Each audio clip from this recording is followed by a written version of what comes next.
Central bureau of investigation हमारे देश की सबसे बड़ी एजेंसी है इन्वेस्टिगेशन के नाम पे। अगर उसको नहीं मिले 5 लोगों के हत्यारे तो किसको मिलेंगे? तो सब न्याय पसंद लोग चाहते हैं कि इसमें सरकार एक्शन ले, हाई कोर्ट जाए, इसकी जांच को, जो गवाह हैं उनके साथ अगर कोई इस तरह का उनको तकलीफ हुई है, डराया गया, तमाम चीज़ों को दोबारा से अध्ययन करें।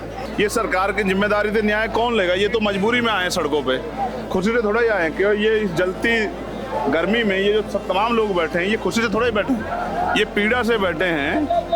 फर्श गर्म हो रहा है तवे जैसा, इसलिए बैठे हैं कि इनकी मांगों को सुना जाए। और अगर आप उससे संतुष्ट नहीं होंगे तो क्या आज आर पार की लड़ाई देखने को मिलेगी? बिल्कुल, मैं कह सकता हूँ कि पूर्व की भांति आज भी हम लोग अपनी लड़ाई को मजबूत लड़ेंगे और तब तक लड़ेंगे जब तक न्याय नहीं मिलता। कि अब जो स्कूल है वहाँ पे मीडिया को जाना प्रतिबंधित कर दिया, उसको आप कैसे देखते हैं? इस कमियों के पीछे छिपना चाहती है, इस ऑर्डर के पीछे छिप नहीं पाएगी। लोग जागरूक हो रहे हैं। अभी जैन जी से मुकाबला हो रहा था, अब जैन अल्फा मैदान में है। क्या लगता है आज का जो विधानसभा घेराव होगा उसके बाद में न्याय मिलने की कोई उम्मीद? देखिए, न्याय पसंद लोग किसी भी जाति धर्म के हों, वो इस फैसले से दुखी हैं।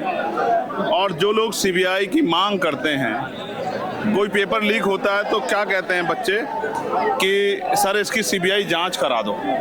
हमें अपनी एजेंसियों पर भरोसा है, जब उन एजेंसियों के 12 सालों के प्रयासों से पीड़ितों को न्याय ना मिले। CBI, central bureau of investigation हमारे देश की सबसे बड़ी एजेंसी है इन्वेस्टिगेशन के नाम पे। अगर उसको नहीं मिले 5 लोगों के हत्यारे तो किसको मिलेंगे?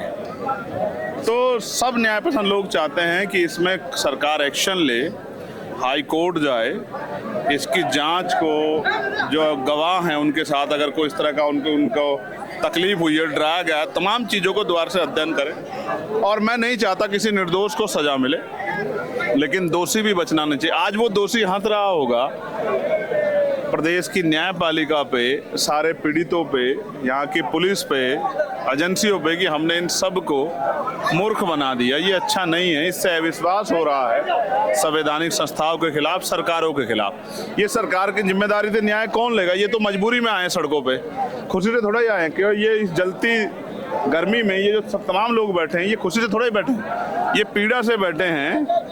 फर्श गर्म हो रहा है तवे जैसा, इसलिए बैठे हैं कि इनकी मांगों को सुना जाए।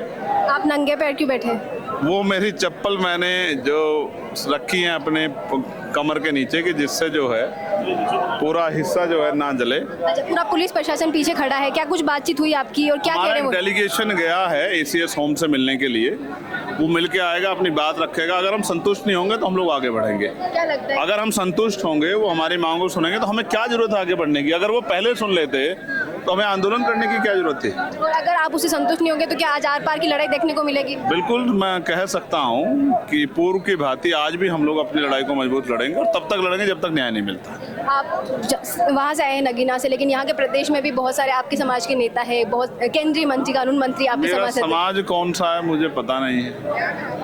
मैं तो हर कमजोर की आवाज़ उठाता हूँ। अगर समाज के आधार पर नेताओं का निर्णय करोगी तो ये किसी लायक नहीं है जिनको आप नेता कह रहे हो। ये तो मेरे लोगों के आंसू भी नहीं पोंछ सकते हैं। ये मेरे मैंने यही लोगों से बातचीत की, उन्होंने बोला तो ये मेरे समाज के नेता हो कैसे सकते हैं जो आज मेरे समाज के दुख में नहीं खड़े हैं? जो उनके लिए कहते हैं ना कि अगर आप किसी को दवा नहीं दे सकते तो उसके साथ प्यार से बात कर लो।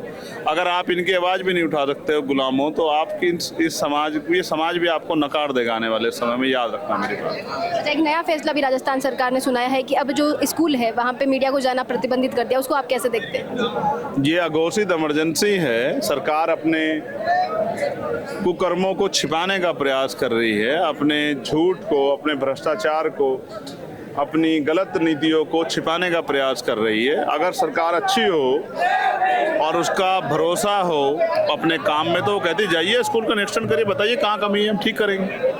लेकिन सरकार ने स्कूलों पे काम किया नहीं, इसलिए सरकार स्कूल छिपा रही है, अपनी कमियां छिपा रही है। इस कमियों के पीछे छिपना चाहती है, इस ऑर्डर के पीछे छिप नहीं पाएगी। लोग जागरूक हो रहे हैं। अभी जैन जी से मुकाबला हो रहा था, अब जैन अल्फा मैदान में है, लोग जागेंगे और अपने अधिकार छीन लेंगे और इन सरकारों को उखड़ना पड़ेगा, याद रखना मेरी बात। अगर आज राजस्थान सरकार आपकी जो मांगे हैं, जो डांगावास प्रकरण को लेकर उसको नहीं मानती है, तो फिर आगे का कदम क्या हम रहेगा? संवैधानिक लोग हैं, जो हमारे यहाँ सामूहिक रूप से निर्णय होगा हम उसका पालन करेंगे।